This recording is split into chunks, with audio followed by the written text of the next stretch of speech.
Astros were hitting first base. Marty Lurie with friends.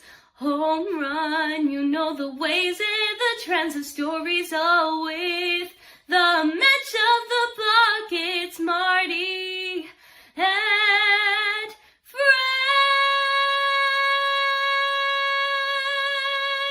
Marty and friends. All right, great to have you with us on this Sunday afternoon as we get ready to talk a little Giants baseball in general. The first half, as they say, is over, and the Giants take a tough loss today in 11 innings, 5-2. So great to have you with us. Eric is with us, and you see him down below. Larry Krueger is on his way, and the great Glenn Kuiper is here too. So 5-2 in 11 innings, and I said this to Eric, Glenn, before you came on. It reminded me of the 60s, Marichal and Koufax, Drysdale and Perry, in those great Sunday games, and 2-0 to the ninth inning. And Montos, a pinch hit home run to tie it up 2-2. And then, as Red Barber says, all hell broke loose after that. So nice to see you, Glenn. It's good seeing you, Mark. You know what? It was a great series. I mean, entertainment value very high. Ballpark was a great atmosphere. And really 3 great games. Listen, you saw a little bit of everything. I usually don't get like this, but I'm kind of annoyed at the loss. I really am. And not for any specific purpose. Larry, you'll like this. I'm just annoyed, Larry. I'm annoyed. What was the door to the Gotham Club locked? What is annoying you? The game. And like I said, I usually don't get like this, but Devers hits a 108-mile-an-hour line drive to center field that would have won the game. You do everything right, and then the Dodgers come up and hit a flare, a 6-hopper to the first baseman, and another flare, and they win the game. So I'm just annoyed in general at baseball right now because, as we all know, it's not always fair. But that one kind of sucked, I thought, because it's just one of those games, man. What can you do? But you had a shot. And it just didn't come out. Go ahead, Larry. I mean, first of all, I don't want to play the opposite role and be Johnny Glowing here, but I will say this: I fell back in love with baseball a lot this weekend. I mean, I really did. I thought this was a remarkably entertaining series. I was there Friday night, and just watching what Shohei Ohtani is, watching, the bar, how high the Dodgers have raised this bar with the way they have spent internationally, especially going after Yamamoto. I mean, and then seeing how much enthusiasm there is for the rivalry and for Giants baseball and how rich the Giants are. I mean, in some ways, this has never been a more exciting time. Now, yes, the Dodgers have been on top, and yes, the Giants have to figure out a way to run with them. But I think we're all pretty happy feeling that, Farhan jump-started the minors. We'll see what happens tonight. Buster is a good steward of Giants baseball. I think we're all happy with the direction it's gone. I know there are people that are going to take issue with a lot of the moves, the Devers move, all the moves really. But, I think this is a great time. I mean, to be a Giants-Dodgers fan, to be a Giants fan.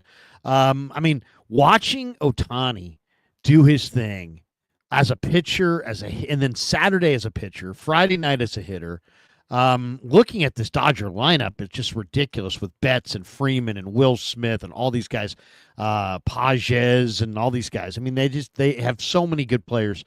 But I mean, I'm telling you, yesterday or this morning, I taped it last night. I taped it yesterday. There's a pitcher in the Mariners organization that I saw this weekend who's in the futures game who throws 95 from the right-hand side, and that's not his natural side. He's a natural lefty. Yes, and he throws.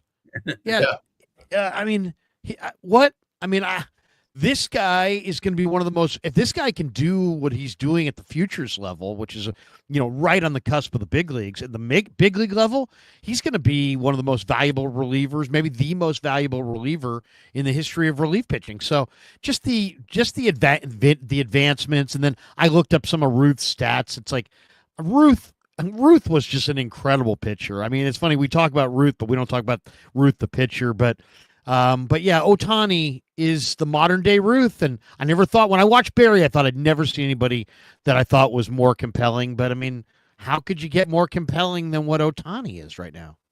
Eric, go ahead. Yeah. And, and to talk about the series, the Giants were in it in every single game. And that, that's something, everyone's, it's the dreaded Dodgers. They're going to come here and they're going to kill us. Right. The Giants, they held their own. Today, it was a little bit disappointing because I thought they could be able to get it. And I see a lot of people in the chat talking about the inability of Bailey to lay down the bunt. And I agree, man. He should have been able to get that bunt down. He's a great bunter. Why he was unable to get it down is a whole different reason. But the Giants were in it. And, there's something to take away from that. It's not like the Giants were just getting embarrassed. They weren't. What was it? The first game, 8-7, second game, 2-1. Today, 5-2. So the Giants were in it all the way into the end. Got to the extra innings. You got the Manfred runner on second. So, the way I'm looking at it, hey, we're going into the break. You took the series from Philadelphia. You played the Dodgers hard. And I think, look, we're in a good spot. You still got 2.5 months of worth of baseball going. Let's go. Yeah, well, the game itself showed me a lot today. And one of the issues of the first half, the top of the order, the first four guys in the order went 1 for 19. 1 for 19. And yet Devers did crush the ball in the 11th inning. He did, or 10th inning, whenever it was, and it was caught. We got Eric, we got a couple of them. I was just going to let you finish your thought, and I'll get to them. All right. But 1 for 19 at the top of the order. I mean, for me, that's the big part of what happened today. The other thing is, the Giants can play with the Dodgers. The Giants pitching, I mean, Robbie Ray pitched a great game today. Rojas has got a couple of home runs off him in his career. He hit another one today. Then he gave up another run. So he gives up 2. Looks like he's going to get beat 2-0. And then they bring a guy off the bench who should be playing. This guy should be playing. And someone told me that, and I can't remember what his name was. But it was on a show very similar to this one. Matos has got to be playing. This is a team that's crying for power. They've only got like 88 home runs, whatever it is. They're ahead of a couple of teams in the National League. You've got to get this guy's bat into the lineup. I love Yastrzemski. You got to get his bat in the lineup. Then the other thing is, should they have pitched Bivens? Rogers was there. Maybe you could bring him in. But, of course, in these situations in extra innings, they don't like to use Rogers because he doesn't get strikeouts. And Bivens gave up a couple of, blue pits, and Flores kicked the ball around, a play that's got to be made at first base that led to the bigger inning. But the big thing for me is the Dodgers are not running away. They have 0 bullpen. Mm-hmm. Vesca is it. That's it. That's the bullpen. And they've got to go out and get a couple of players. Until they do that, they're going to blow games. And look, Mookie Betts is hitting under 250. Freddie Freeman was hitting 360. He's hitting about 275, 280 now. Ohtani is fabulous. Will Smith is going to, hit whatever he's going to hit. The Dodgers are not going to crush everybody. They're not going to do it. Their pitching is still very questionable. And Yamamoto today was terrific. So the big picture for me is the Giants got beat today. They got beat because they didn't hit when they should. They didn't get a hit with a runner in scoring position. And they kicked the ball around when they should have made a play. And they had to get a bunt down to win the game in the 10th inning. And they couldn't get that bunt down. And when that happens, you lose games. But they're in it. They're in it. Brewers won today. I didn't hear the San Diego score. San Diego lost. San Diego lost. Okay, so the Giants are half a game behind San Diego still. And you got the Phillies. St. Louis, they got beat today, didn't they, Glenn? I think St. Louis lost today. And Cincinnati won. So the Giants are very, very much in this thing. And this weekend showed it to me. but it also showed me they got to hit better. And look, I love the fact that Devers is here and he crushed the ball, but come on, he's got a rough way to go here with this back. He's got a rough way to go. Thoughts on trying to bunt with a torpedo bat? I don't know enough about that, Glenn. Do you bunt with a torpedo bat? Does it matter? It has nothing to do with the bat. The torpedo bat thing that has nothing to do with it. I said it at the beginning of the series. The Giants, to beat the Dodgers, you can't make mistakes, right? I think we would all agree on that. And if you think about in this series, I thought a huge difference in the series was the defense. I didn't think the Giants' defense was very good on Friday night. Jung Lee, a couple mistakes, but they hung on to it. Yesterday's game, the Adames error was huge. Remember, he made the bad flip. If that flip, he made a really nice play. He tried. He takes his time and makes a flip. That's an out. One out, runner on first. Instead, it's first and third, nobody out. I mean, that to me, he made a nice play, but he also rushed what should have been a fairly simple flip to the second baseman. It turns out a 2-1 game. They scored a run in that inning. And today, the Wilmer thing, Wilmer's, it's a struggle at first base, and that cost him 2 runs. The bottom of the 11th is a whole different deal, I think, if it's 3-2 as opposed to 5-2. Right. So and Bailey not getting the butt. I just felt like there was some small things and some defensive things that I think it cost the Giants in this series, and you can't make those kind of mistakes against the Dodgers. They're lucky today. Come on, Matos comes off the bench, and they don't have a right-handed reliever as Tanner Scott pitches, and Matos knocks it out to tie it up. This game was history. Yeah. We're ready to have dinner. This game, I'll tell you the play that we haven't discussed. You got to take advantage of that magic. When you grab magic and you got it in an inning, you have to finish it off. All right. And that to me was the frustrating part. What Matos did was unbelievable. I mean, the kid's in a tough spot anyways. He's really struggled against left-handers this year. His swings have not been good against left-handers, much better against right-handers. In fact, I looked up, he's 6 for 48 against left-handers. But did you see his first swing? His first swing, he just swung from his ass. I mean, he came up there to hit a home run, and he did. Yeah, and he did. Yep. Yeah. I mean, he's got a ton of talent. The one thing part of this game we haven't brought up, and I don't know, maybe you guys don't see it the same way I did, but I thought the 90 feet that hurt was when Schmidt didn't tag on the fly out for the first out of the 10th when he was on second base. Did he have tagged up on that?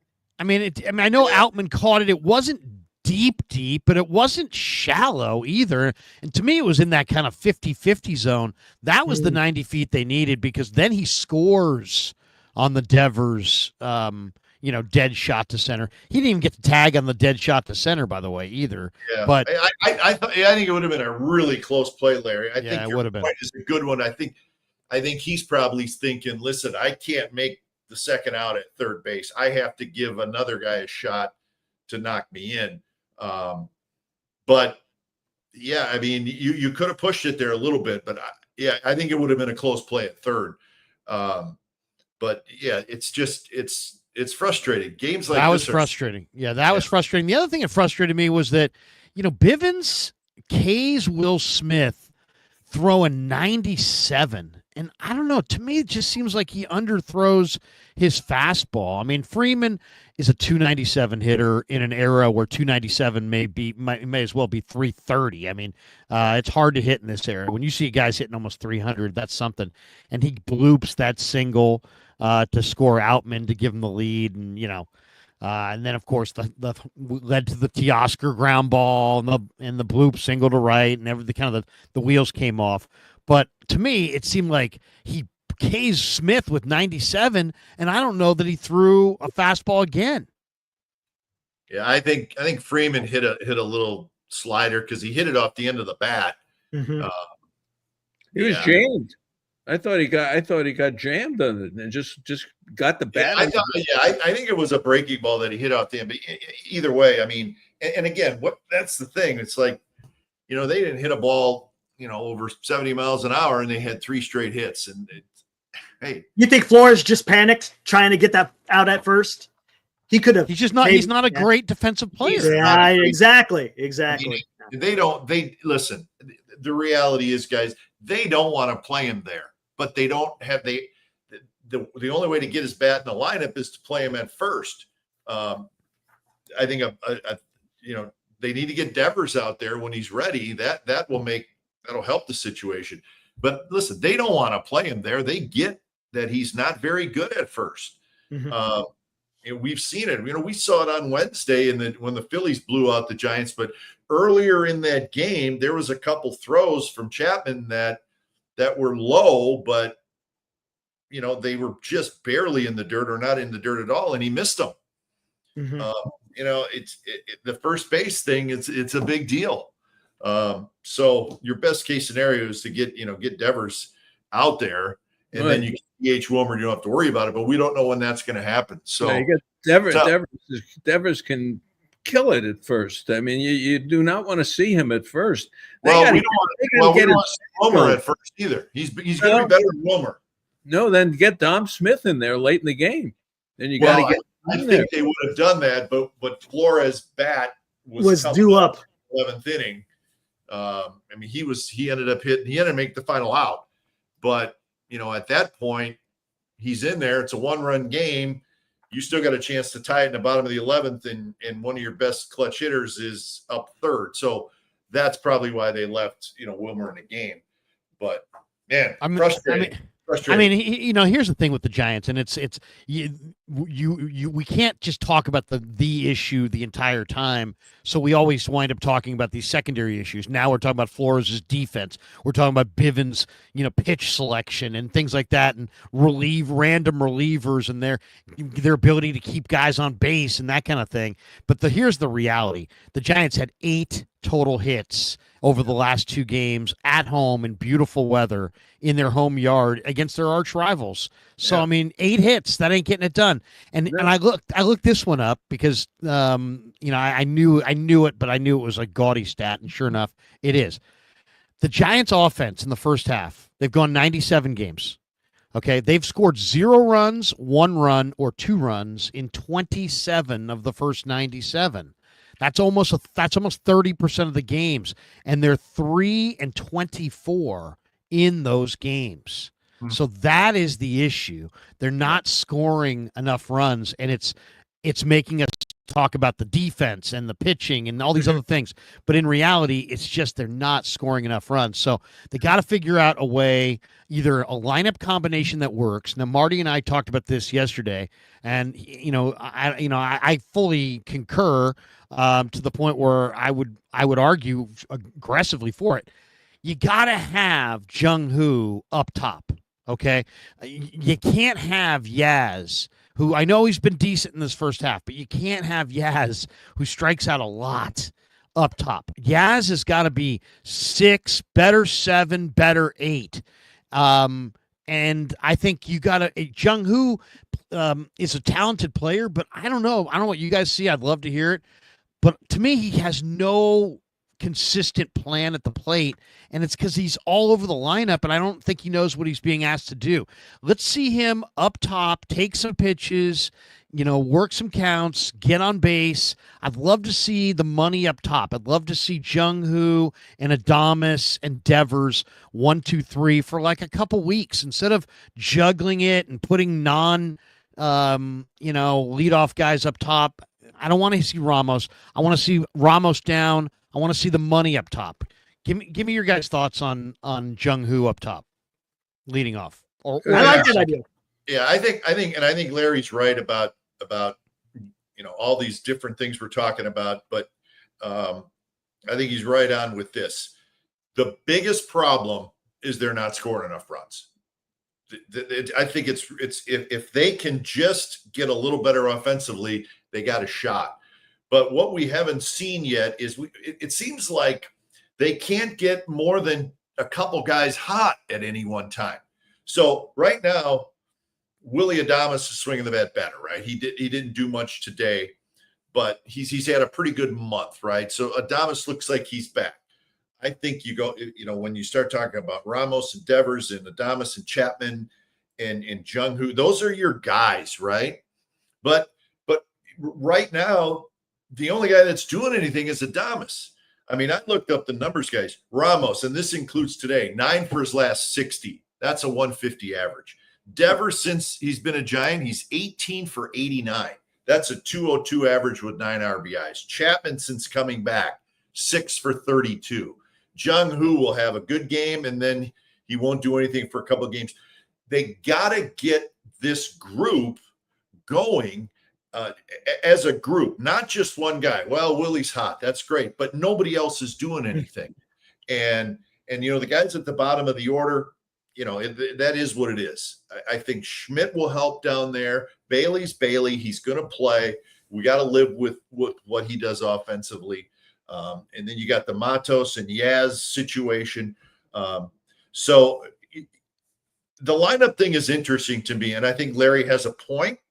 I don't know if I 100% agree with it, but I think a lot about the lineup. And I know Bob wanted to try the Ramos Devers thing up top.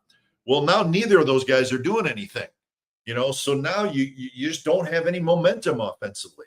So, maybe it's time, like Larry said, let's get Jung-Hoo back in at the top and then see how you want to, put guys after him. I don't know, but if they don't take a step up offensively, it doesn't have to be a big step, where they start winning these close games, games like today, where the top 5 guys go 1 for 19 or top 4 guys, you're going to keep losing those games. So just a little step up, and I think you'll start winning more of these close games. And then you got a shot. But I've said it all along, guys, if the offense doesn't take another step up, I don't think they're going to make the postseason because they lose too many games like we've seen in the last 2 days. Makes sense. Let's get to these super chats real quick, Marty. Ibrahim donates $10. Frustration aside, if I told you, or if you told me at the break, the Giants were 7 games above 500, Root turned into a find, Ray regained Cy Young form, and we got Devers, I'd have been over the moon. Yeah. Okay. There's nothing wrong with that. No, I mean, that's perspective. I mean, there's been a lot of, if anybody tuned into this, I mean, let's be honest about our perspective on this. All of us, and this is a positive, I think, have upped our standards for what our expectations are of this club from opening day to today. So that's a good thing, because that means that we see enough talent and we see enough hope and enough potential to feel like there's something there. I do agree with Glenn, though, on this. The bats have got, the Giants are going to have to, they're not going to be able to pitch everybody to perfectly and play perfect D. They're going to have to get some bats going, get some easy runs, subsequently some easy wins. It's going to take that, I think, too. And it may take adding another bat that's maybe not a valuable bat like Devers, but another bat that's maybe going good. It'd be nice if they could find somebody they could add who's like really hot. And I mentioned Ramon Laureano because Laureano had a 350 on base and like 275, 280 average. Give me some one bat that Melvin could add into the mix that's really swinging it. I think that might loosen the log jam, because you get the feeling that there's maybe some guys pressing a little bit. Yeah, I agree with that, Larry. And I wrote down names of guys who could we get, and I wrote down Laureano's name. They need a right-handed hitting outfielder, in my opinion, in the worst way. And that's not anti-Luis Matos. I'm saying they need another bat. He plays good defense too, Laureano. Yeah, and Bob knows him. Bob likes him. He's got a great arm. Yeah, he's got some fire. Maybe you want a little of that too, Larry. A guy who's going to bring a little, red ass, a little attitude. He's kind of like a Burnsy. He kind of reminds me of like an Eric Burns. It's like this guy's going to play with like reckless abandon, and when you see it, it's infectious. Yeah, and he's going to be dumped. If you got him, you dump him in the middle of a pennant race, and guys dig that. I don't know. I mean, there's obviously other names that will kick around in the next couple of weeks, but I did think about Ramon, and he was having a pretty good year in Baltimore. So who knows? But they need another bat, and really the outfield is, I guess, almost the only spot you can go to as far as other positions. But who knows? We'll see. All right, you got Claudette Vending, 896, donates $10. Like and subscribe. Baseball is better when we have that Los Angeles and San Francisco rivalry is competitive. Thoughts on our new number 13 pick, Gavin Kylan? What is it? Shortstop out of Tennessee, if I'm not mistaken. Also, 2 moves Buster makes before the deadline. Thanks, fellas. So a little prognostication here. Yeah. Well, and we should say Claudaddy Arcades, by the way, is a big sponsor of the Krug Show. Check them out on Instagram at Claw_Daddy_Arcades for all their locations. They got a brand new one coming up in Capitola and one in Visalia Mall opening this summer. And thanks to Claudaddy Arcades for sponsoring the Krug Show. As far as the draft today, I've got so many things going on that I saw that the Giants were projected to take Kyson Witherspoon from Oklahoma, but you're saying they didn't. Who did they wind up taking? Shortstop. See. Yeah, they took a shortstop from Tennessee, but I guess I just looked a little bit. Gavin Killen, Kilen is his name. Said he's a middle infielder. He actually played quite a bit of second base from what I'm just reading. Left-handed hitter, bat to ball skills, that kind of thing. Yeah. But I'm not going to act like I know anything about him. But they did say he's played a lot of second base this year. So. Okay. Maybe, who knows, maybe a college kid, maybe a little bit of an advanced hitter, maybe he moves quickly, who knows. But the left-handed hitter makes me think of Joe Panic a little bit. I don't know. But yeah, I don't know if he's got power or anything. So, all right. I want to go back to this lineup thing a little bit. Yeah, go ahead. I like Jung-Ho Lee leading off. I do. I think it changes him as a hitter. It changes his mentality. He now has to go the other way. He has to think about laying a bunt down. He has to think about getting on base, not driving in runs. He's got to just use his bat to ball skills like Kim does. Kim is great the way he plays. He tries to reach everything and just slap it up the middle into the outfield.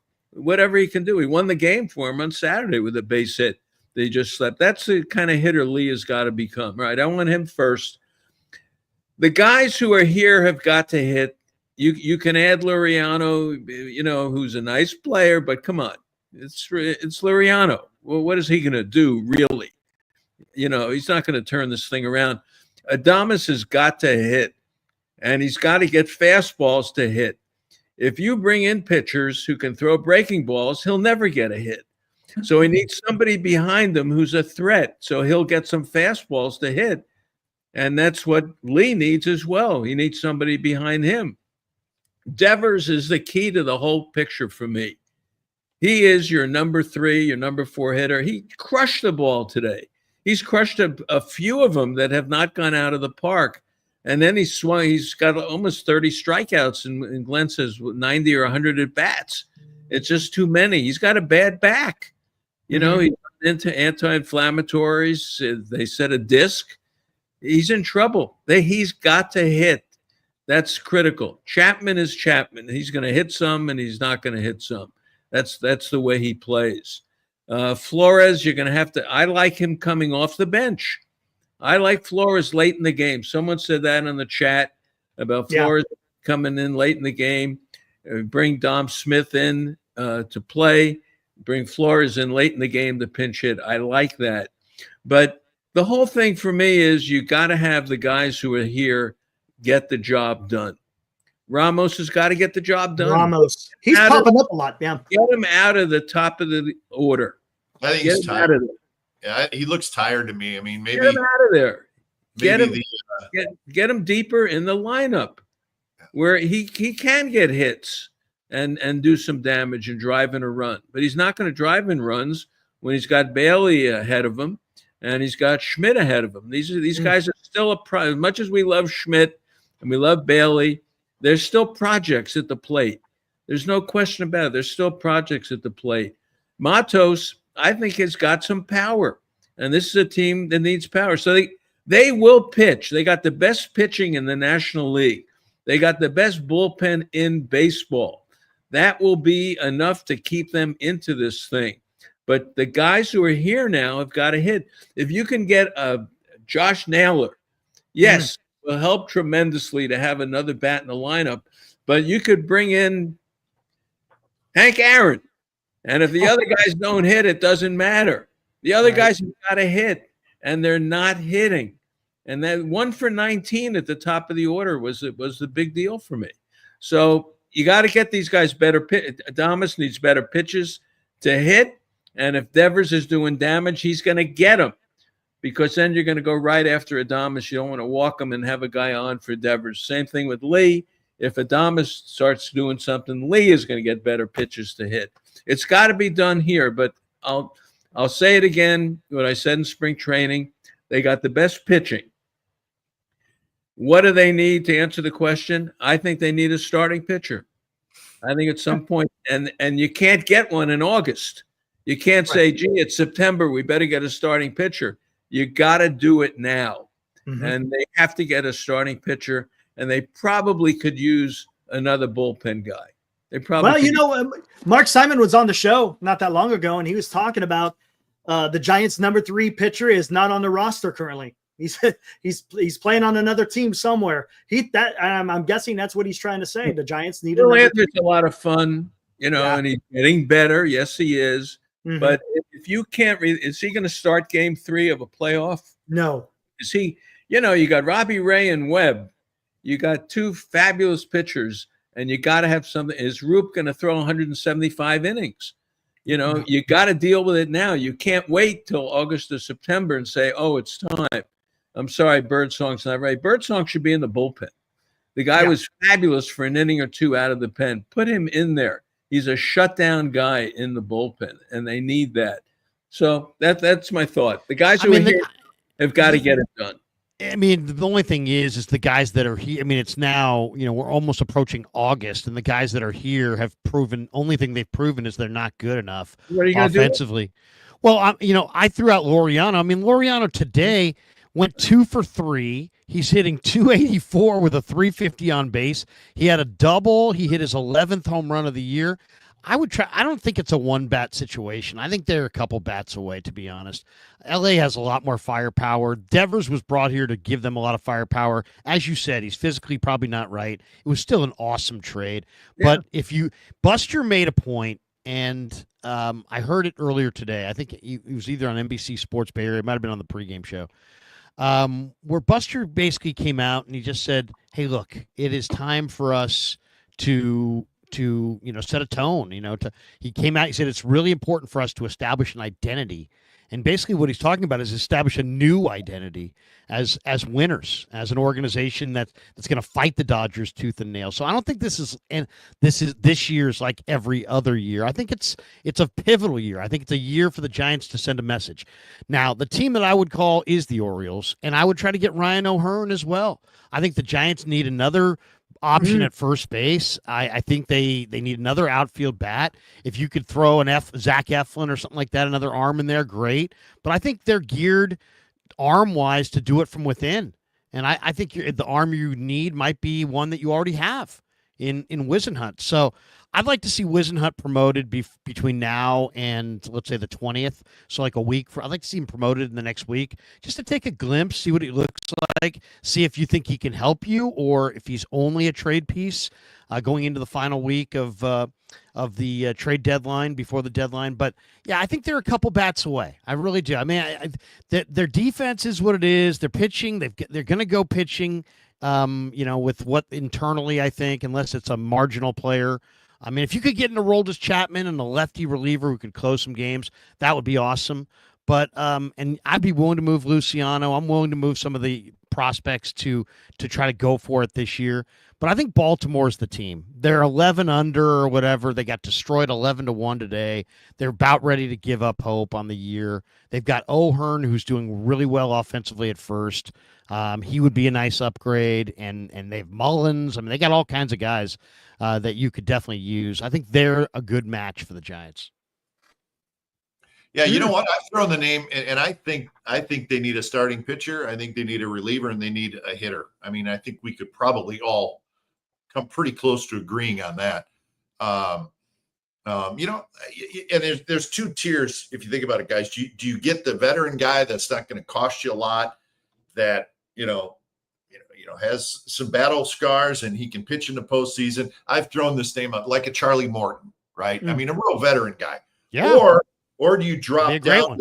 or do you go to the other level of a guy who's going to cost you significantly more, like a Joe Ryan? Again, I'm just throwing names out there, or the kid in Pittsburgh, Keller. Mitch Keller. These guys are guys that are going to, Keller's got a contract. Ryan isn't a free agent for 3 more years. That kind of guy where you're going to have to give up significantly more, but then you got a guy who's going to be in your rotation for a couple years after this year. So that's sort of a decision you got to make.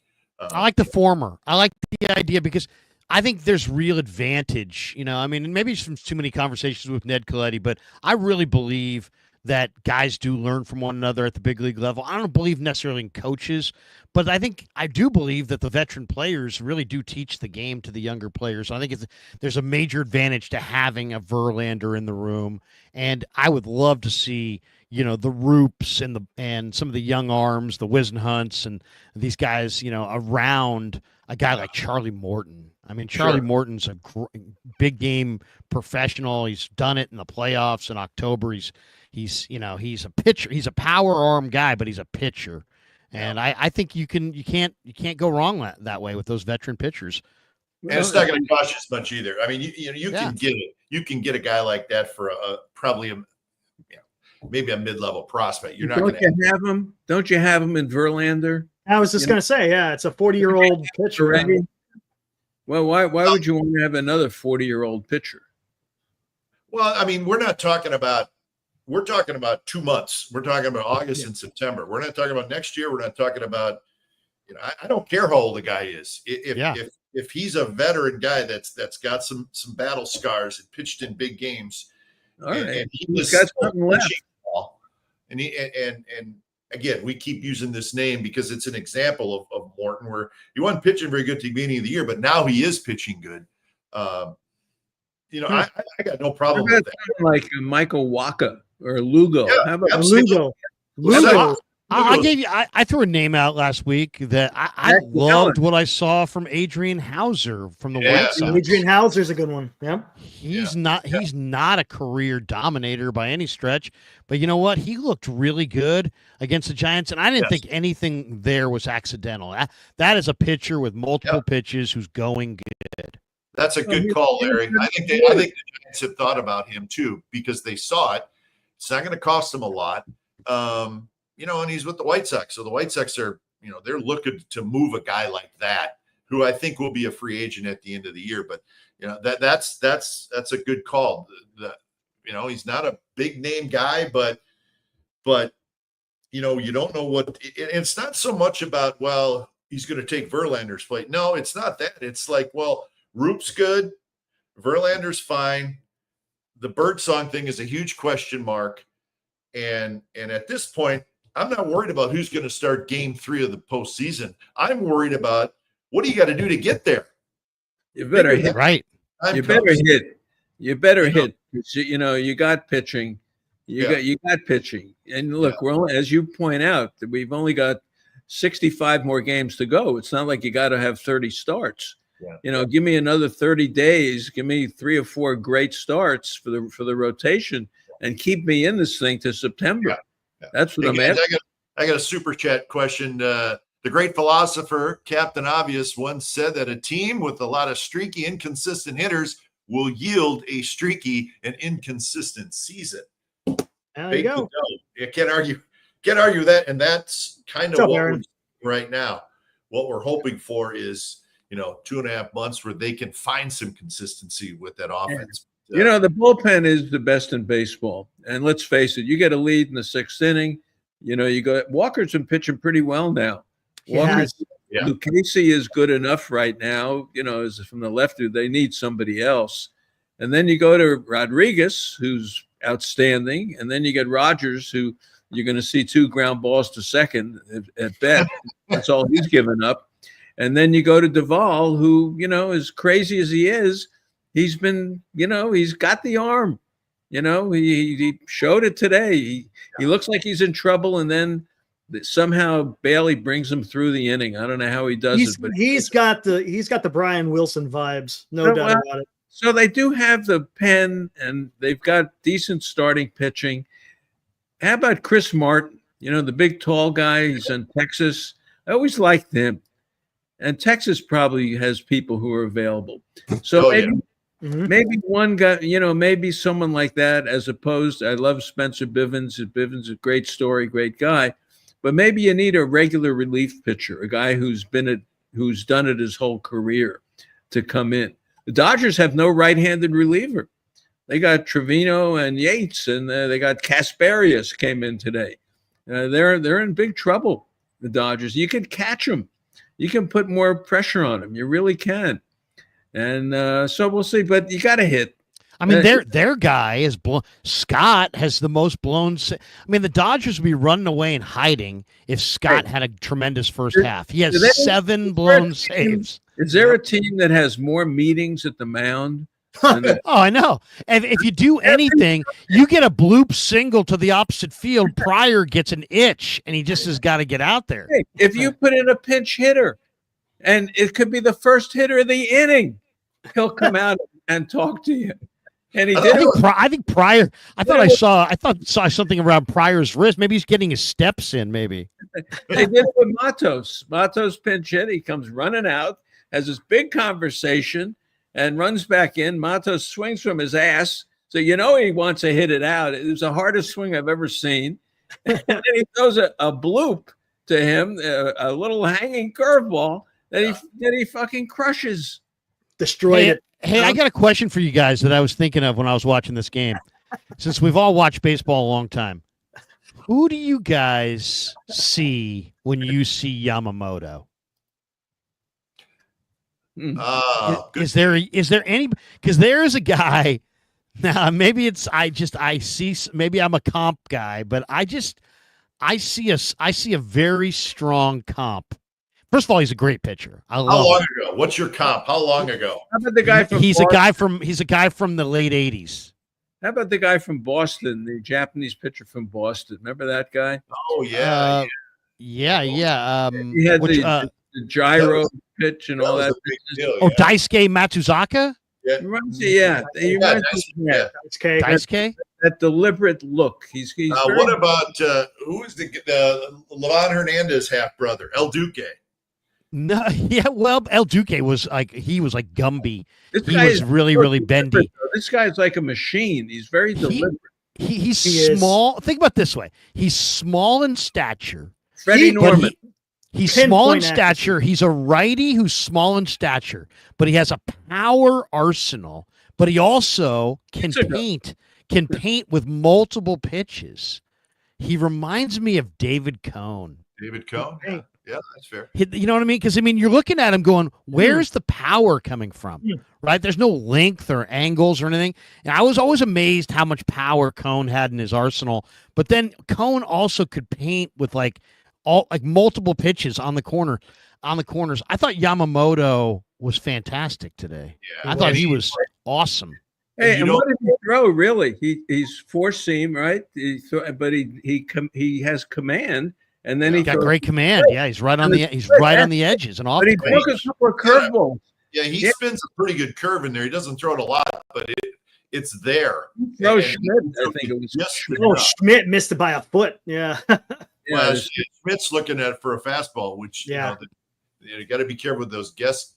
Yeah, Yamamoto's the best thing they got going right now. Oh, he looks great. He looks great. Yeah. I kind of see Cone. The other one, I thought Schmidt got hosed. I thought on that high strike. Oh yeah. Have you seen enough of the umpires? I'm really sure they're going to do the automatic. The ball strike thing in the All-Star game where they can challenge the calls. It has to happen in Major League Baseball. I cannot watch these games and the ball is two balls, 3 balls outside or up and in. It's on the plate. They don't call it. Come on. It's time. It's time. It's time. Well, it's time for what, Marty? What do you advocating for? Automatic ball strike system. So where you just can take the home plate. So the look would be what for those of us who aren't following this really do the intently. challenge You would system. have the guy challenge there, system. right? You would have the ump there, but it would be made. The calls would be made from Not all of them. No. You don't have to have all of them, but you have to be able to. Come on. You want a challenge system. I want the challenge system. That's The what hitter, It's so easy. It's so easy. I saw it in River Cats. You the just hitter tap walks your head. away, throwing his hands up in the Almost like- air, going to the umpire. What are you kidding? And then they show the box and it's outside. So the hitter knows it, and the pitcher knows it too. Give them their 3 challenges. You know what? These situations don't have to happen. I talked about this on one of my shows recently, and I think it's definitely coming. I think it's going to be fascinating because the only people that can challenge are the pitcher, Right. the catcher, and the hitter. Right. Now, you guys have watched a lot of baseball. Which one of those guys is going to have the best challenge percentage? The hitter. I think the hitter. I think the catcher. I don't know. I think maybe the hitter catcher. knows. The catcher. Maybe the I would say catcher. the catcher. But a hitter, I mean, a hitter is I just always think- he is always going to not always, but his initial thought is going to say, if it's close, his initial thought is going to be that was a ball, and he has to ask for it right away. Mm-hmm. The pitcher's initial thought on a close pitch is that was a strike, but you have to ask for it right away. You But don't look have at how many. I know. Look at how many bad pitches come into hitters, and immediately the hitter, Bryce Harper, immediately the hitter backs off and said, "What? Are you kidding?" Yeah. You Right. see, Could you imagine? Could you imagine? By the way, if that were if it was that way and the catcher got to do it, catchers would be treated in baseball the way quarterbacks are treated in the NFL. That guys would be buying their catcher Toyotas and gifts and I bought Bailey a new set of golf clubs. I mean, because he's got your future basically. He can challenge. Or if you got a catcher that just the catcher hated a pitcher and he's like, I'm not challenging that. I'm not challenging that. But there's a strategy to this too, right? Do you take any chances early in the game on a ball strike, or you're not going to take? Do you take? I think you do in some of these on postseason base? games where the lead means so much. Yeah, I might challenge in the first if I'm But on the you road better- in Yankee you Stadium better or be something. right. But Yeah, exactly. we're all saying, well, if I challenge this, I'm automatically going to be right. I don't think that's the case. I think there's going to be challenges because you have to do it immediately after the pitch. Mm-hmm. I know. But You how have many This times ball do you is called see a ball, you have to go like this if you I want know. to challenge. How many times do you see the hitter react on a pitch that's not in that box? You see it constantly. Mhm. Yemsky does it all. It happens to him constantly. But you better be right, because if you're not right, you're putting your Well, team in a hole. That's Yeah. the problem because there's only 3. Now, It's if you only get 3. it right, I think You it's know- 2. I think it's 2 in the All-Star game, isn't it, or is it 3? that I don't I'm not know. sure what they're doing for the All-Star game, but yeah. I think In the it was minor leagues, it's 3. Yeah. 2 in spring training. I want to say maybe it was 2, but it could be 3. But I think it's fascinating. I do. There was one other thing I wanted to ask you guys today. We all watched the game, right? So does that mean by definition we all like signed up for Roku or whatever, right? Because it was on. Was it on the radio? I'll be at. Was the game on the radio? Okay. Game was on the radio. I couldn't game- hear it. I couldn't get it on the radio. The game was definitely on the radio, but it was not on NBC Sports Bay Area. It was on this Roku thing. So anyway, I signed up, but part of, I'm sure, the massive amounts of cash that Roku cut for the exclusivity of the game, they got unbelievably, this is not spring training, they got a mic'd up Matt Chapman in the Yeah, they bottom did. of the 6th of Giants Dodgers, and Teoscar Hernandez is up at the plate. I mean, Teoscar Hernandez, it was 2 outs, but I mean, Teoscar Hernandez can hit the ball 115 miles an hour and take off Chapman's head, and you got guys up in the booth asking him about his how he plays every ball. Now he did, because Chapman's such a good dude, play along nice, And he did give them an amazing anecdote. And I wanted to ask you guys what you thought of it. He talked about how every year that goes by, and when I coached Little League, I used to say, guys, I only have one rule on defense: play every pitch. And so that's what Chapman does to an extreme. He gets really wide and really low, like almost to the point where his butt's on the ground on every pitch. Yeah. But I just wanted to, that to me was an interesting little anecdote. But what do you guys think of in-game interviews? It just played like this belongs nowhere near this. It just seemed, Glenn, I just think it just seemed wrong to me. I don't know. What did you guys think? Well, Glenn, what did you think? You did it. You used to do it. I hated doing it. A player on the field, I think I don't like that at all.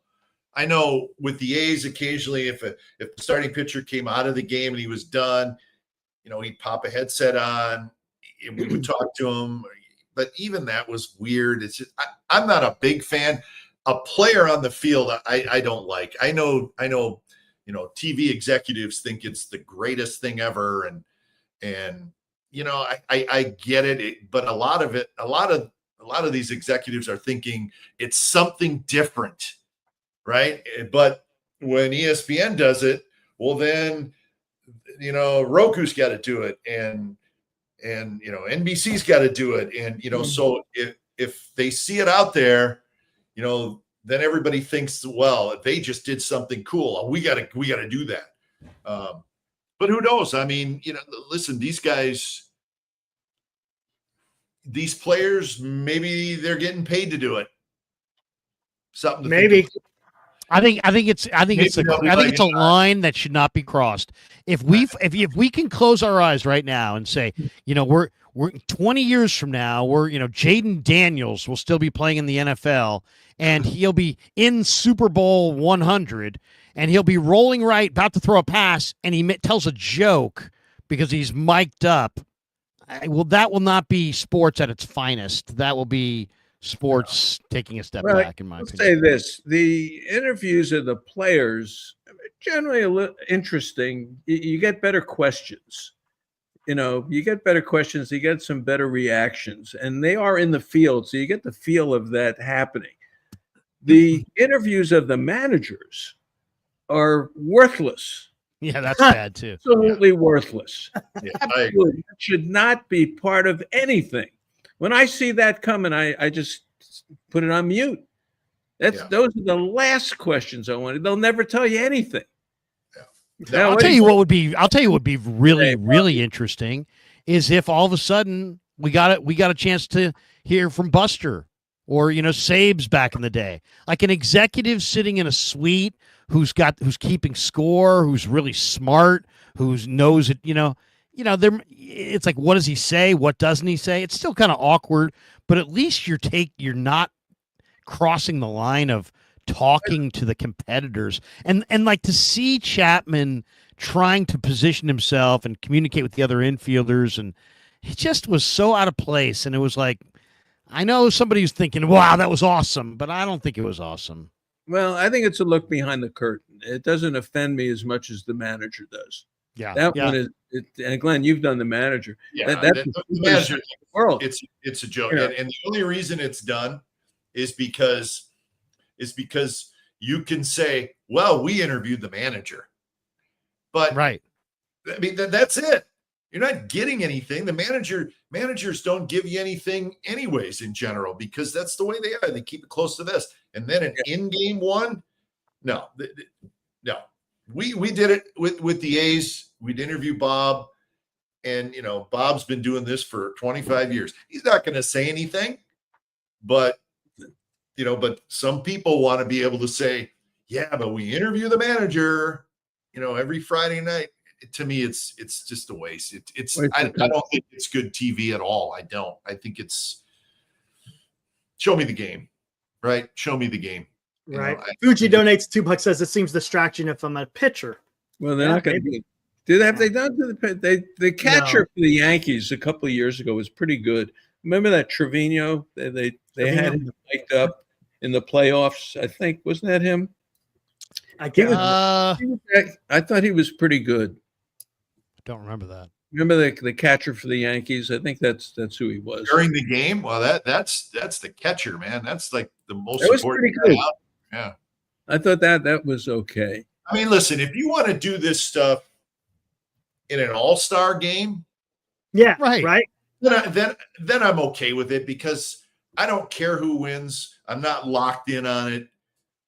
Guys will be relaxed. They'll have more fun. If something weird happens, it's not going to cost the team a run, or you know what I mean.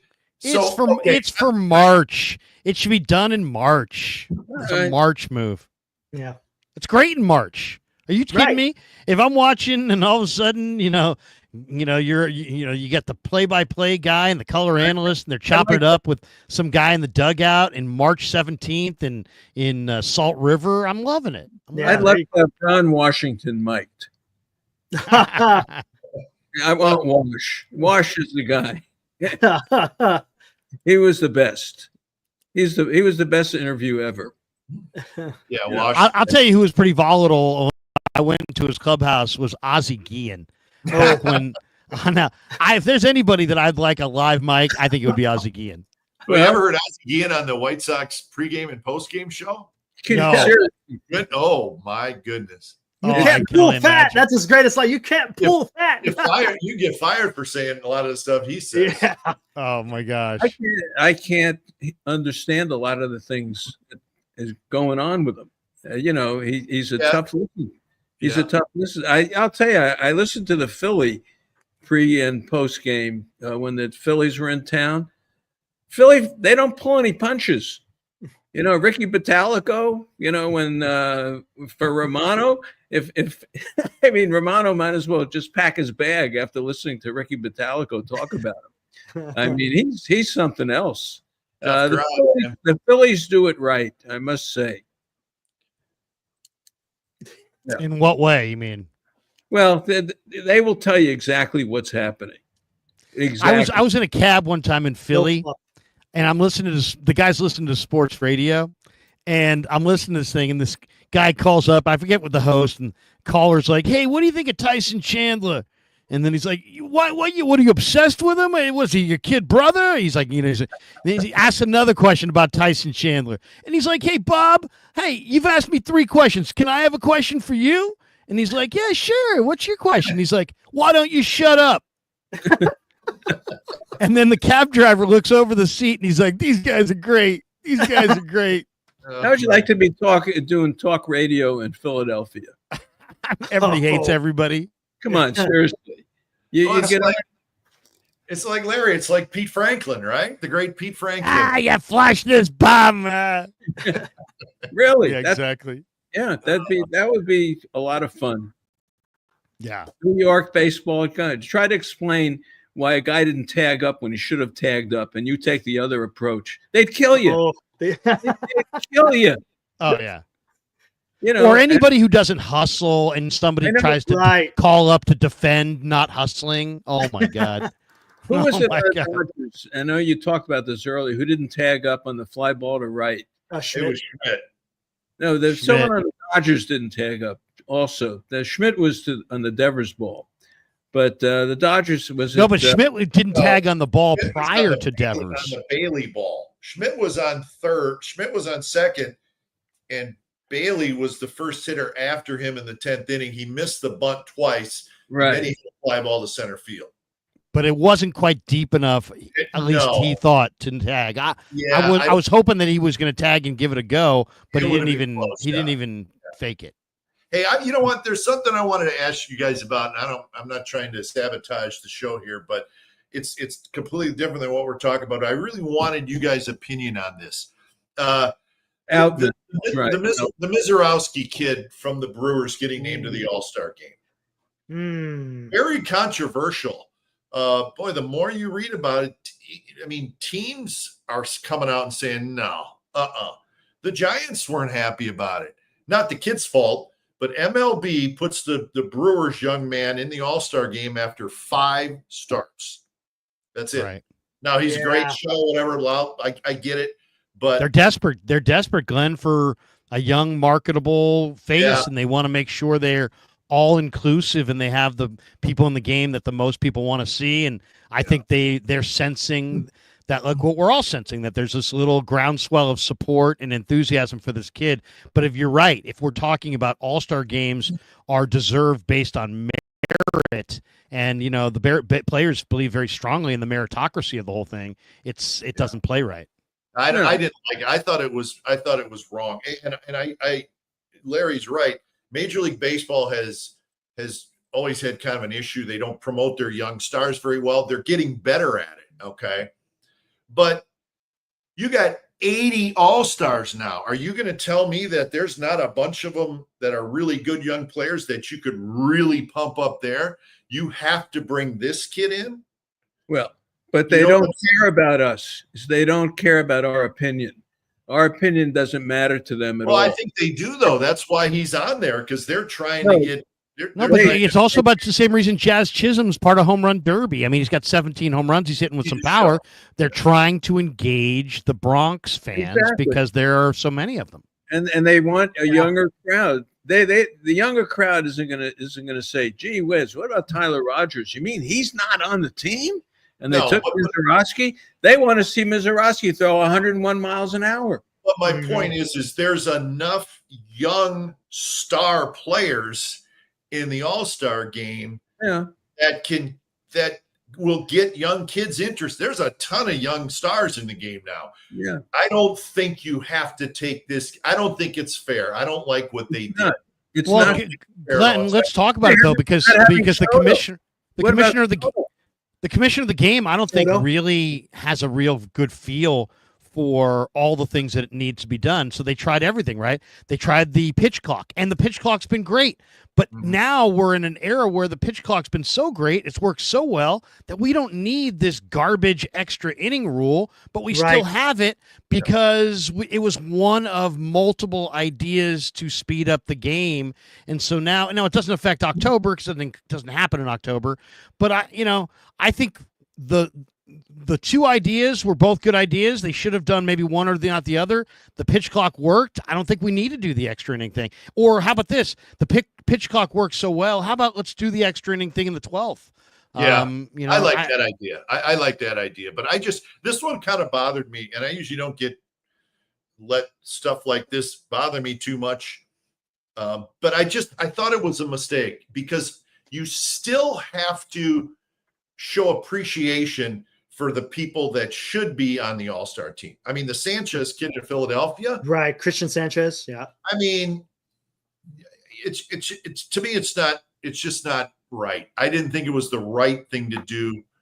I think it was an overstretch to say, well, we got to get this Mizorowski kid in there. He's such a great story. You got 80 players that are great stories. There's no question. Look, you take Soto, Rogers, Sanchez. You can get a million of them. They're all good stories. I mean, so 5 games. The next closest number as far as fewest games pitched to make the All-Star team was last year. It was Paul Skeens. Okay, so you're saying, well, they did it last year with Skeens. But I looked up Skeens' numbers last year at the All-Star break. Okay, he pitched in 11 games. He was 6-0 with a 1.90 ERA with 89 strikeouts in 66 innings. That's All-Star worthy, don't you guys think? Correct. Right? Yeah. This kid is 4-1 with a 2.81 ERA, 25 innings pitched. No, there's no defending it. Other than the fact that the audience wants to see it and they're dying for eyeballs to watch the game. Otherwise, people aren't going to watch the game. So they want to create something that people will want to watch the game.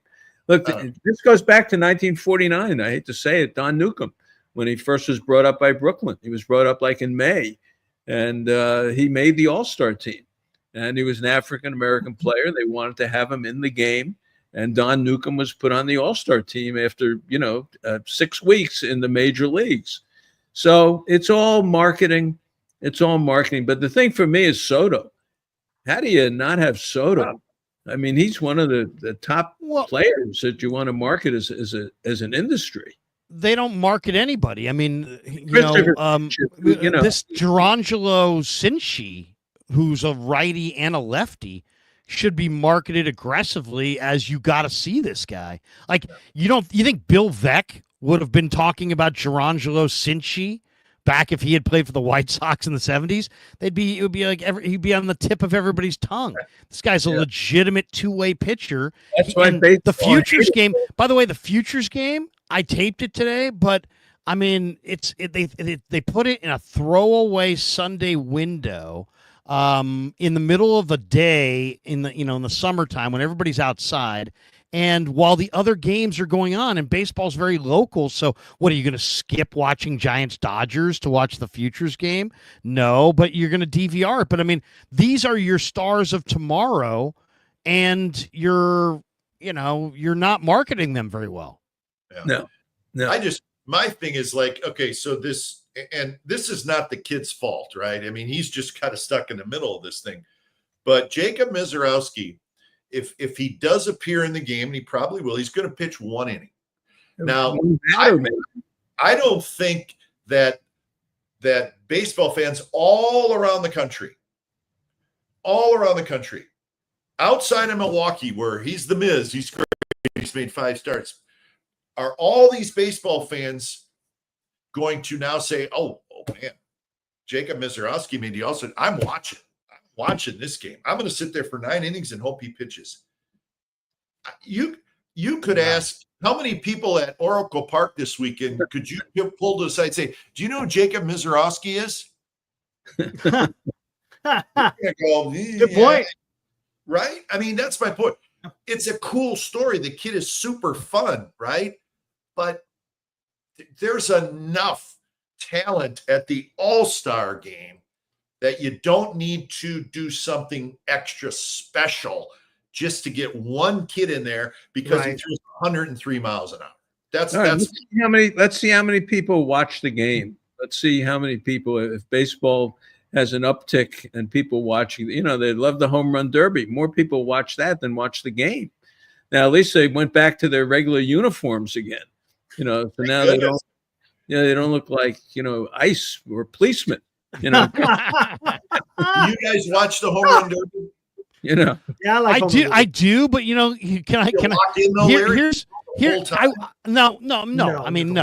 I'll be in the room, I'll be barbecuing. My 15-year-old will watch it. But here's the problem. We don't even have the attention span to watch the home run derby. Home runs land. Remember the old home run derby with Berman was back, gone. Now it's back, and the next pitch is thrown. We don't even see the ball land because we don't have enough attention span to wait for it to land. I mean, it's a train wreck. The dunk contest is a train wreck for basketball, but the home run derby is a train wreck for baseball. Let people watch it. Let people watch it. Yeah, watch it. It gets better ratings in the game. That's unbelievable. It's crazy because you pick out your 6 stars and names that people recognize, and the home run is still what sells. Yeah. I'm Giants. telling you though, I've watched some of these All-Star games the last few years, and I'm a baseball fan. And really, from like 50 yards away, like Aaron Judge might be the only guy. You put them in super drab uniforms that just have the patch of the team on the shoulder. And the only guy you're going to recognize are the Ruthian characters, the guys like Judge. Everybody else looks kind of, it's like, let me see the Giant uniform. Let me see the Dodger uniform. It's not that complicated. No, it's back. The uniforms are back. You'll see them Tuesday night. That was ridiculous what they had. That was terrible. Not only was it a bad idea, army. It looked like they came out of the military. Uniforms were ugly. They were ugly. Yeah, they were drab. Right? They looked like military people. They looked like the platoon arrived. The platoon from Bilko arrived, and that's who was playing the game. It was ridiculous. It was ridiculous. Yeah. So, what would be really cool if you want to make people really excited and then think it would be cool?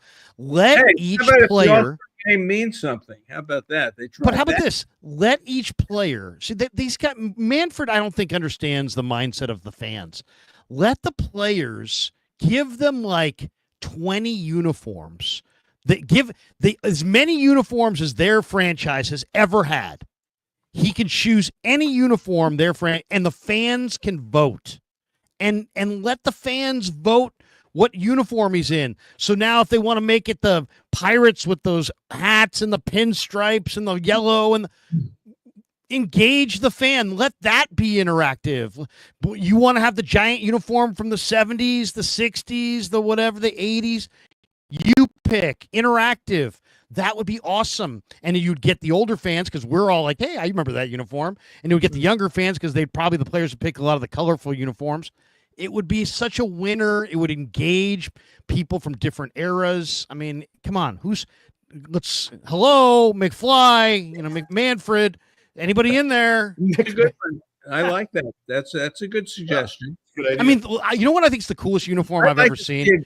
I love the A's uniforms from before I was born. I mean, before I ever watched the A's. So when they had the grays with the green T-shirt and they had the gray sleeveless, like Ken Holtzman in the day, I mean, those uniforms were awesome looking. Go with it. You know what I mean? Everybody, the Astros with the, the rainbow thing, I thought that was really, really cool. Cesar Cedeno back in the day. Go with it. Larry, when I was with the A's, I used to always say, you know what would be really cool, right? And what's your memory of the A's in the 70s? Mine was the different uniforms. Yeah. Right? Mm-hmm. They had the cool, everybody was gray and white. The A's were like, screw that. We got gold, we got green, we got what? And I always said, you know what the A's should do? Nobody listened to me, of course. I know that's not a surprise. But have a one weekend a year in the season where you wore the pullover, the gold top on Friday, the green top on Saturday, and as my rest in peace Ray Foster used to say, the wedding gown white, all white A's uniforms on Sunday. They only wore them on Sunday, Larry. Okay? So think about how cool that would be. Like a throwback weekend, gold tops, green tops, white tops, like they did in the 70s. Yeah, how nobody ever baseball doesn't think like that. Charlie Finley made that happen. Yeah. And everyone hated Charlie Finley. Charlie Finley had the mule. You asked me what I remember about the 70s. Shorts. They had shorts. Lamar John. The mule went on the road trips. When they check into the hotel, the mule would check in too. That's Charlie O, the mule. Wilbur Wood in 77 was wearing shorts. That's right. They wore White Sox wore shorts for White Sox, yeah. 3 games that year. They had collars. They had collars. Yeah. Chet Lemon had the collar. Heck, Kipe, your bro wore the red on red, right? The Gabe Paul red on red. Yeah. People, 75 and 76 they wore. Baseball doesn't like this stuff. They don't like changes. It's very hard to get anything to change. Bill Veeck, when he was the owner, he did the exploding scoreboard in Chicago in Comiskey Park. They never had that before. They hit a home run in the scoreboard. I think they still have it, Glenn, don't they, in Chicago? Yeah, I think they moved it. They moved the actual big pipes over, I think, to the new stadium. Yeah. Yeah, the thing he did that, he brought a height challenged person in to pinch hit. Yeah, he did that. Right. He had the fans vote on whether they should hit and run or bunt by holding cards up behind the coach on third base. He did, but baseball hated him, and they drove him out of the game. After the White Sox, they made him give up the White Sox. He would have had the team in Baltimore, but they wouldn't allow him to own the team. They kept him in St. Louis. So my point is that baseball doesn't change. It's very difficult. But the things that people bring up, because look at the Savannah Bananas. Have you seen this thing? The Savannah Bananas? Yeah. They get a lot of attention on TV the other night. They were in Fenway Park. The place was sold out. Mm-hmm. Before the game, they must have had 50,000 people out on the street before the Savannah Banana games. It has rules that if you hit a foul ball in the stands and a fan catches it, you're out. That's people like having fun at the ballpark, and it's entertainment, and that's where we get back to Mizorowski. they think this is entertainment to see a guy throw 102 and introduce him to the world. It's like Mark Fidrich, the bird. He used to talk to the ball. Yeah. It was the biggest thing in the world. He would talk to the ball. The shortstop made a play at short. He'd run over and shake his hand. Marty, if you look at Fidrich's numbers at the All-Star break, they were more than All-Star worthy in 1976. He was like the best pitcher in baseball. This kid with the Brewers is fun to watch, but he's only made 5 starts. Right. You're getting no argument from me. So, anyways, I was really curious what your thoughts were on that whole thing. Well, you asked the question and you got it. Yeah, I mean, we went into a whole discussion. Content we got. Yeah, you got it. All right. Well, this was fun. Yes. Fuji Simeon asked the question. He says, thoughts on every team getting at least one all-star player in the game. Now, I think this is, as you expand further and further, this gets more and more difficult to do. But I also kind of think that they ought to keep this rule in there. I think this is, you have to. Baseball is maybe celebrated at the World Series and at the Midsummer Classic nationally, but baseball really is local and regional, and you got to include everybody. I really believe that. Even if a guy's marginal, even if a guy's a borderline, whatever, so be it. Every team needs to be represented. Yeah, I agree. Absolutely. The best part is the introductions. And they all come out in their own uniform, and they stand on this. I love the introduction. I'd rather watch the introduction than watch the game. Yeah, good call. And see the players who are going to be introduced. So yeah, I agree. They should have somebody from every team. Every team should be represented in it. Yeah, why not? And I wish it was a game. I do. I wish that they could play a little more of a game. Keep the starters in for 6 innings or something. Or let this time it counts. You want to that one? It doesn't. That was a disaster. That was a disaster. But I'd like to see. Hey, I would like to see Skubal pitch 2 innings. I'd like to see Skeens pitch 2 to 3 innings. Why not? Well, these guys are so valuable now that they don't want to hurt anybody in the All-Star game. So, but it's I mean, if you listen to Willie Mays and listen to Joe Morgan and listen to many of the athletes from the 60s and 70s who played this game, there was a real rivalry, NL, AL, and the NL players really wanted to take it to the AL players, and they really did. I mean, basically my whole lifetime, the NL won the All-Star game until it happened, 20 years or whatever. It was just a foregone conclusion the NL was going to win. So I think it just meant a lot.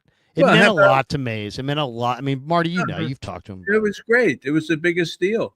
How about, the old story, Walter Alston went up to Mays and talked about the lineup, and Mays told him, look, bat me first, Clemente second, Aaron third, and I don't care what you do after that. He said, it doesn't matter after that. Yeah. And he said that too. Do whatever you want after that. And look at Ichiro. Glenn, you know the story with Ichiro. Every time, he was on the All-Star team and they do this big pep talk, and he would end it by F the National League. Ichiro, stand up in the clubhouse and scream in English. He would do it in English. I'll tell you, one of my favorite memories was playing golf with Vita Blue and having that time to tell me, I go, Vita, can you walk me through your 71 All-Star game at Tiger Stadium? Jenkins and I did that this morning. But I mean, this was Vita talking about, because Vita was a big Mays fan, so he was kind of shaking in his boots. And I remember, this is over over 2 holes of golf, and he's talking about, and then I faced this guy, and then I faced that, and we're talking about maybe one of the most celebrated All-Star games of the last 50 years. Yeah, maybe the best ever. Maybe, yeah. Bruce said they had 22 Hall of Famers. Jackson hit one off the light tower. And he was a young Reggie. Al Kaline said it would have gone 600 feet if it didn't hit the light tower. Wow. Al Kaline was cool. Did you ever meet Al Kaline, Glenn? Yeah, nicest man in the world. He just passed away not long ago. But every time we went to Detroit, he was always there. And what was cool is he would always come in our booth because he and Ray played against each other, Yeah. many years. So they had a very good relationship. And so he would always come in and talk baseball, and I would just kind of listen because they would start talking about, It's the good old stuff. times, which was, it's like a history lesson if you just listen, right?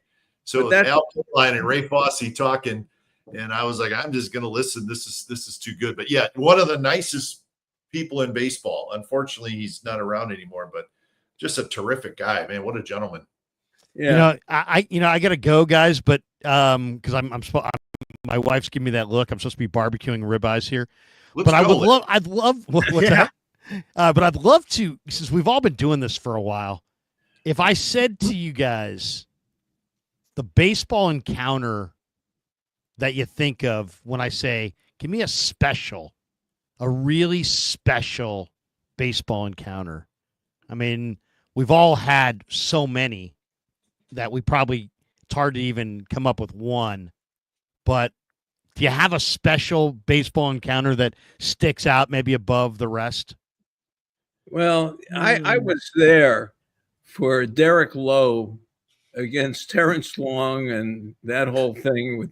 I was there, and I was doing A's pre-games in those days, and Art Howe was a dear friend, and I really kind of pulled for him to do well.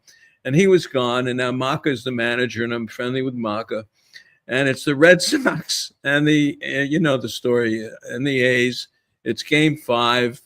Zito gives up the home run to Manny Ramirez, I think, in that one. But he gets to Derek Lowe, and they pinch hit for Jermaine Dye with Melhouse or something Adam like Melhouse, yeah. Melhouse. And then Terrence Long, and they 2 ground balls, and they lose the game. I'll never forget it. I almost had to turn around. I almost couldn't watch. That's how nervous I got, because I really wanted Maka and these guys to win. And it's crazy, but for me, I remember that one personally being there.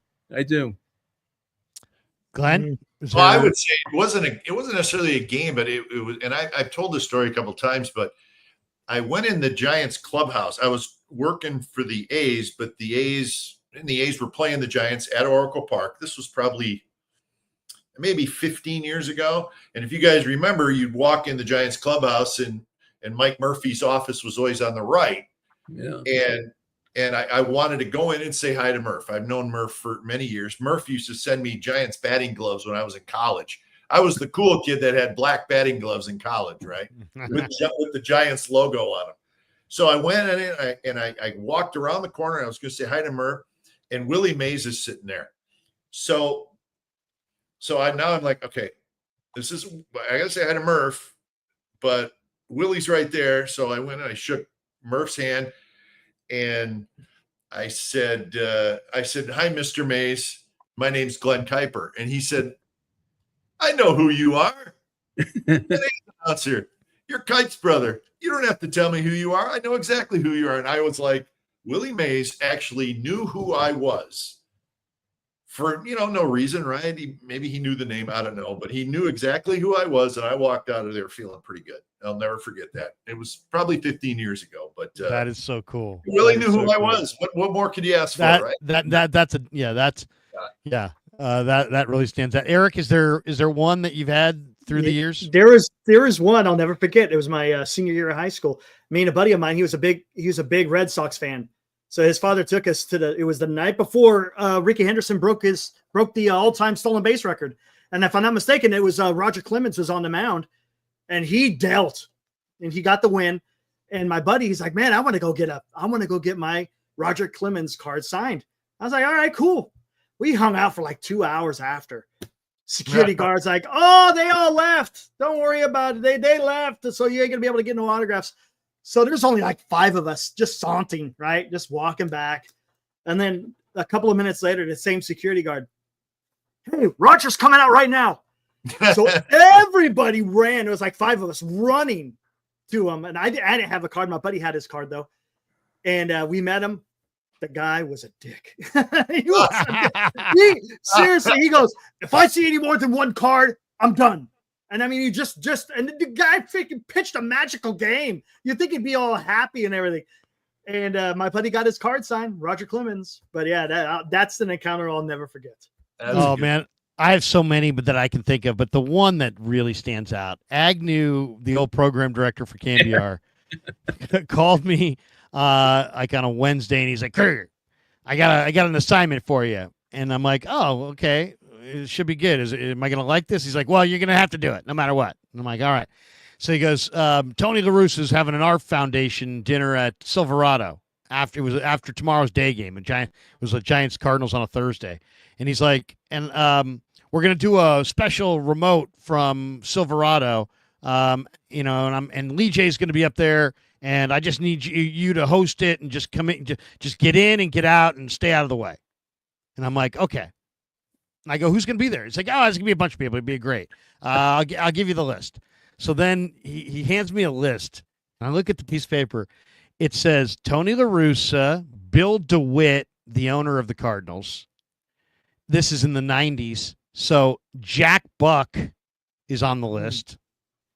Lon Simmons and some other executive for the Cardinals. I might have been Mr. Chockety, Walt Chockety. All right. So I'm like, wow, this is going to be something. So we get up to Silverado, and Lon's just the greatest storyteller of all time. I mean, think of The Rap, but just think of The Rap with 3 hours. Right. And then you got La Russa, and La Russa, I'm like, Tony, what do you need? He gave me like 3 or 4 reads. He's like, if you do 3 or 4 reads for ARF throughout this in between, that'd be great. So I just come out, hey, we're back on KMBR. We got Tony La Russa, Bill DeWitt. And I'm like, Tony, what story, what we wanted to go to, tell us about, blah, blah, blah. And all of a sudden you got Lon and Jack Buck and La Russa, and it was amazing. It was amazing. And Agnew calls Lee Jones, and Lee Jones, it's like 9:50. He's like, get over here, Krueger. And it's like, Agnew's like, Krueger, I don't care what you got to do. Go to midnight. I'll pay you whatever. I got you a room. You can have a room. You can stay over. No, you got to go to midnight. You got to. So I'd sit down, and I think like these guys maybe don't know about this. So I'm like, hey, Bob Agnew just called, and he said that he wants us to go till midnight. And these guys were so enthralled with what they were doing, and the wine was flowing and everything, and the people at the resort were incredible. But these guys didn't know that they were going to be asked to do 2 more hours of radio. And they looked around and said, we can do it. And then just laughed and then just told stories for 2 more hours.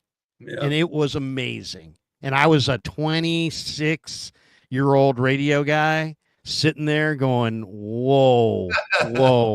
That was an amazing. I mean, I'll say this, just being a fly on the wall for The Rap, for Krug, Kipe, Ted back in the day, John, Lon, I'm coming on, Glenn and I were coming on together after a lot of those things in the late 90s at Candlestick. Those are some pretty special memories, really. I mean, really, if you think about it. Hey, Larry, did you know that Lon Simmons introduced me to my wife? No. Yes, at a Giants game. Wow. That's incredible. I wasn't working that day. It was a day game, and Lon was entertaining some folks in one of the broadcast booths. Just, it was an empty booth, and I wanted to say hi to Lon. So I went in there, and I just, because Lon's great, right? Friend to everybody. And I said, hey, Lon, how are you? And he had a family in there, and one of the people in there was this pretty young lady who he introduced me to. And as the story goes, it ended up being my wife. So Lon, yeah. So that's awesome. That is incredible. Yeah, he's got to be very special. Lon was special. He was. And I was always a little afraid, to ask him too many questions. It's Lon Simmons. You don't want to take up all his time. But he was very gracious and told me about being in Fresno and how he was a pitcher and all this kind of stuff. And then he said, you know what? My daughter listens to you more than she listens to me. I want you to know that. And she was sitting there, and a very nice lady says, when you're on the air, she only wants to hear you, and she won't listen to me. And the way he says it, the booming voice, it really made me feel good. Lon could do that. He was special. I got when to Lon was with Bill King. Come on, Oh. when Lon was with Bill King. Oh God. I mean, I think Marty, you might have introduced me to Bill King one day in Oakland before a game. And he's like, I think you said to me, or it was you or Korak said, you know Bill King? And I'm like, I've never met Bill King. And Bill King sat down and you guys said, this is Larry Krueger. And I was doing the sports phone. And he goes, last night you had a caller from, and my mind was blown. Even Korak looks at me and he's like, look at his mouth draped open. I'm like, the idea that Bill King was listening to me was like, what? I mean, it just blew my mind. Yeah, when I did the A's pregame, I would come on an hour and a half before the first pitch, and Bill would have been the greatest trial lawyer in the history of California, how prepared he was. He would sit there before the game writing stuff down, all those little yellow sheets of paper he had and all that. And I'd be on the air. And then, they had my show being piped into the radio broadcast booth. And he listened to me. And if I said something that didn't sound right, all of a sudden he'd look at me. And I'd say, oh, man, what did I do? and I made a reference. I don't know. I'm not an art guy, believe me. But I made a reference to Monet. I said, oh, it's a cloudy day. It looks gray here. It looks like a Monet painting. Now, Bill was the greatest artist in the world. He loved art. And when I said that, he jumped from his seat and looked at me. And he glared at me. That's the last time I ever went out of my lane. But getting Bill to give me verification of what I was doing. And that was the biggest thing in my career. Yeah. When Bill couldn't wait to see who I had. I ran into Furman Bisher, a writer from the Atlanta Constitution in, 1955 to 70. And I interviewed him at an All-Star game. And Bill loves stuff like that. And Bill King, for me, I think had the biggest influence and made me feel good that I didn't know what I was doing. And I'm a lawyer. I just started this thing. I didn't know what I'm doing. I still don't know what I'm doing. But Bill King made me feel like I was special. I mean, to this day, he's the greatest basketball radio guy I've ever heard, and it's not even close. I mean, he was so great on basketball. And a great basketball announcer is worth his weight in gold. I mean, the Lakers discovered Chick Hearn in a playoff series. Mm-hmm. And then we're like, hey, this guy's so good. There was 3,000 extra seats sold. They're like, you know what? Let's have an announcer. Let's have Chick. And that's how the legend of Chick was born. Yeah. Guys, I got to jump, but it was because my wife's giving me that look. But man, I mean, I love talking ball with you guys, and it's been awesome. And we'll definitely do this again in a few weeks. Awesome, Larry. Thanks, buddy. Glenn, what do you this week? You have a show coming up? Yeah, we got a show on Wednesday at 7:00 live stream, and Jeremy Affelt is going to be my guest, so that's kind of fun. Good. Nice. We'll talk about get ready for the second half, but he's a very entertaining guy, and we will talk about the core four and the World Series teams and what made them so special. So he's a good dude. So I'm looking forward to having Jeremy Affelt on. My show again, 7:00. The Glenn Kuiper Show, All Giants on Wednesday. So okay. Also, sorry, Marty. There's a super chat from Dom Peralta. Oh yeah, let's get that one. Yep. It says, "Fantastic show, fellas. Rooting for the Giants to catch fire in the second half. That's baseball, baby. Go Giants." So Dom, we appreciate Dom. Thanks, Dom. As always. And guys, I'm going to head off to dinner. Eric, you're the best. Thanks for working on that stuff we've been working on. We'll get it done. We'll get it done. We'll figure it out. What can I say? That's baseball. I wouldn't be here without you, Marty. Thank you. It's baseball. 5-2. The Giants lose it today in 11. Now we get 4 or 5 days off, and we can take a break and get ready for the Blue Jays on Friday. I'll probably do something, maybe a pregame Friday, or we'll do a postgame on Sunday. But Eric, great job. Thank you so much as we get them things straight. All right. Good job, Glenn. All right. See you guys. See you guys. All right. And here comes Ruby Barmay. Thank you kindly. Enjoy the next week. We've got a whole bunch of baseball to speak on here at Marty and Friends.